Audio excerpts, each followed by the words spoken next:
It's that time of year again. All Hallows Eve. Halloween. You know, the day that all the elderly neighbors turn off their lights so that way they can deprive the children of sweet, sweet, delicious treats. Who would seriously do that?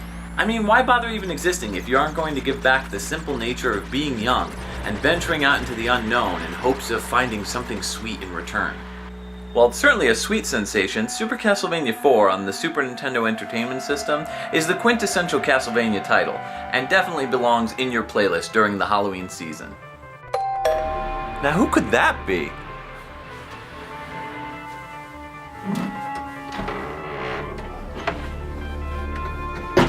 Whoa. What the hell?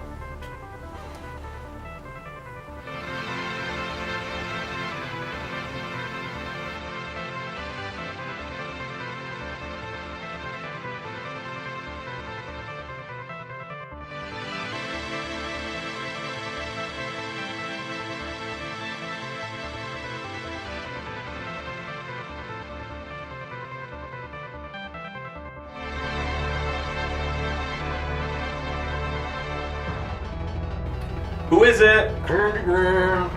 Candygram? Come on in. Okay, that's not Candygrams. I thought you'd never ask. Don't kill me! I don't see why I shouldn't.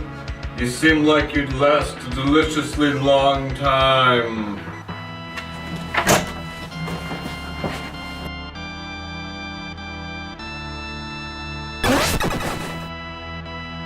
Hey, you can't suck my blood. I just started a Super Castlevania IV review. Oh, you're playing Super Castlevania IV? Why didn't you say so? Who cares? You should. It's one of the best video games ever made. Well, let's make this interesting then. If you can prove your previous statement, I won't suck your blood. Dude, gross. Hey, a vamp's gotta eat, right? Ugh, what a horrible night to have a house guest.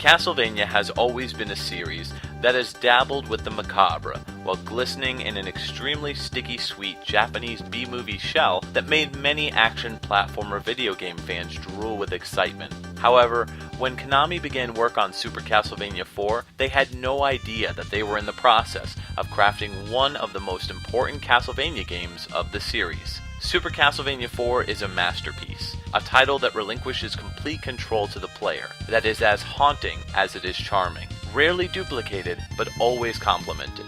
This video game might be one of the most important titles on the Super Nintendo. Yes, it's that good. The Belmont family is back, and they've never shined brighter than in Super Castlevania IV.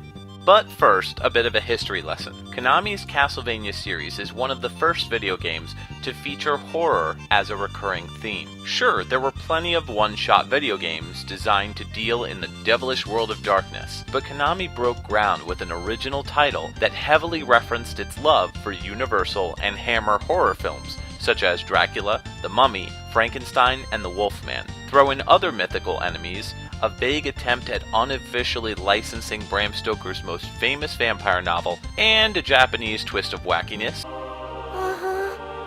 They're huge. Will you stop? These things only get in the way. How can you say that? Those are a sacred gift! And you've got yourself one of the greatest video game franchises to ever be created, Castlevania. While the Nintendo Entertainment System saw the birth of an original trilogy of games, which ranged from classic platformer 2 way ahead of its time despite being inherently flawed sequel, only to return to form. Castlevania was at a crossroads. The series had bounced around trying to keep the experience fresh for players, and succeeded in most cases. With Super Castlevania IV, the Super Nintendo gave the team more power to complete their dream Castlevania title. But would they press on and craft something new? Well, not exactly. The team opted for a pseudo-remake of the original NES Castlevania title. Here's the thing, Castlevania has already been remade several times. In fact, it may be one of the most remade games in the history of video games. So, brace yourselves, you're entering into the mind of the Castlevania nerd. Oh boy. Castlevania was released in 1986 for the Nintendo Entertainment System, and tells the tale of vampire hunter Simon Belmont taking on Dracula's castle in hopes to destroy the evil within the castle walls and save humanity forever. Or for 100 years, whichever comes first. The game focused on a linear design, having gamers go from level to level without choice in the matter. Gameplay was simple. Traverse platforms, whip enemies, kill boss. You know the drill. Vampire Killer followed in the same year on the MSX2 Japanese computer system, and this was a retooled version of Castlevania with a greater focus on open area level design, similar to games like Metroid. This was a year before Simon's Quest advanced this gameplay idea, leading to mixed feelings. 1988 brought the return of Dracula in a return game released called Haunted Castle, an arcade game that brought the series back to its lineage. That was a terrible pun. Oh, you've never seen my show? Don't worry, they get worse. Haunted Castle had some slight differences, such as new weapons and a cheesy intro showing Dracula showing up in the middle of the day to fetch Simon's bride, stealing her from him.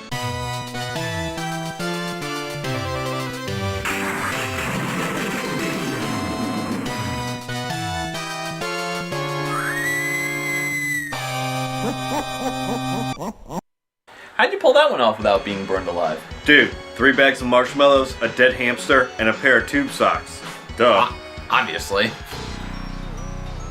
Next up is Akumajo Dracula for the Sharp X68000 Japanese computer system, again featuring retooled, reimagined gameplay that was a combination of slightly non-linear and the traditional stage-by-stage platformer that we've all grown to love.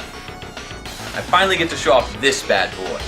Floppy disk galore, playing this game, especially sound-wise, is comparable to the Sega Genesis. A modest 16-bit port. Do you even own the system that was released on? Don't judge me, you suck blood from people's necks. At least they own the necks the blood came from. Akumajo Dracula saw another re-release, as well as a graphically reskinned version on the Sony PlayStation. By the way, what's up with Simon's hair in all of these games? This dude dyes his hair pretty frequently. I've always said that boy has an identity crisis going on. It's hard when you're trying to figure out what makes a man into a man. Simon, you miserable pile of secrets. That's 5 releases, not counting the various ports the original game saw. So it really makes me wonder why the ambiguous title was called Super Castlevania IV. Is it a sequel? Is it a remake? Who cares? What matters is Super Castlevania IV's status as the complete package. The story is non-existent, a repeat version of the same old story.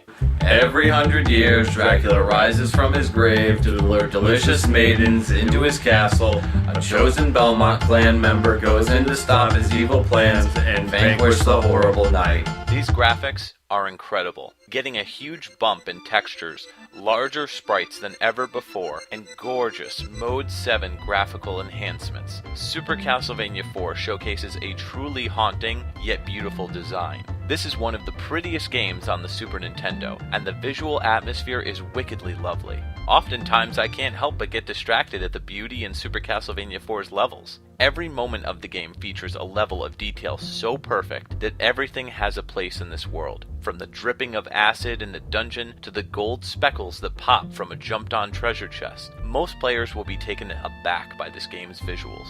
Along with tight, lush graphics, the sound effects and music of Super Castlevania IV is some of the greatest eargasms you'll ever hear in a video game. Straying from the series' neoclassical Baroque-era inspired music, Super Castlevania IV goes a different route altogether. Tracks are presented in a variety of effort. Songs ooze with the haunting echoes of dark strings, and several songs even border on jazz-influenced bits, pushing out music that not only stands out on the Super Nintendo library, it transcends the bleeps and bloops of the previous generation. Every song fits each moment perfectly, and the game's music is some of the best on the Super Nintendo.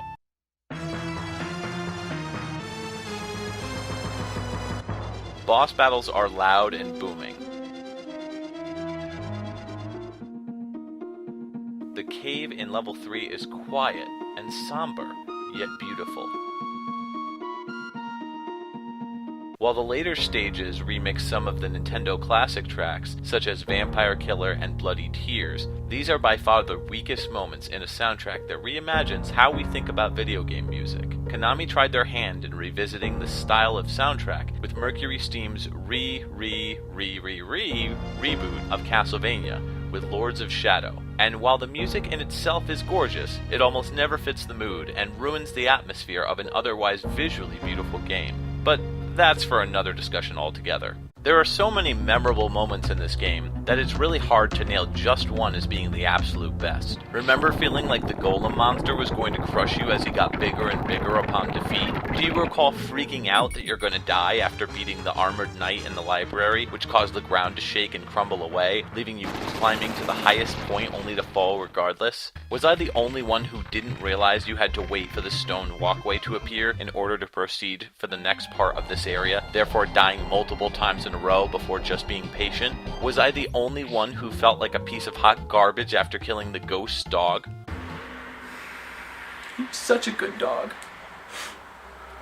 Controls are perfect in every way. Whipping enemies works wonders in every direction, though your whip is much less powerful when flailed all over the place. However, it really helps in areas where you need to hit something below you to progress.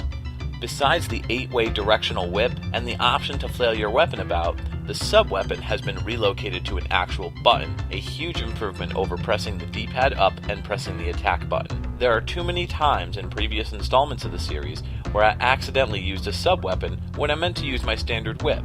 Jumping has vastly improved. There is more maneuverability than ever before in this series that has always been hindered by a very finalized approach at platforming. Simon Belmont now reacts with more fluid movement than ever before, even while in the air. He can even jump on the stairs in the middle of his jump to gain further distance. Using these revamped controls helps the player more than ever before. While this makes this one of the easiest installments in the Castlevania library, it also makes it the most rewarding. The difficulty level is placed firmly back on the player's skill, instead of on mastering a control scheme where you are hindered. Super Castlevania IV may be the greatest in a series of remakes, but this, by far, is the supreme king of classic Castlevania games. While later titles delved into a non-linear style, Super Castlevania IV was a true game changer. The series hasn't been the same since. With a few non-linear titles remaining solid entries, Konami has yet to embrace a new game with the changes that Super Castlevania IV brought to the series. With stellar play control and breathtaking music and graphics, it's easy to ignore a sometimes stuttering frame rate. Super Castlevania IV pushed the Super Nintendo far beyond its limits at such an early stage of the console's release. It's easy to see why it's still so cherished even today. The game is a complete package, and no video game fan should be without a copy of Super Castlevania IV in their collection. Well, it's pretty clear you're a major dork for Castlevania. Yeah, well, it should be completely justified. It's a great series, and this is one of the best video games in history. So, can you not suck my blood now? No. I think I'll move on to greater pastures. Maybe get a house with a couple of guys. Oh, who am I kidding? I'm Dracula.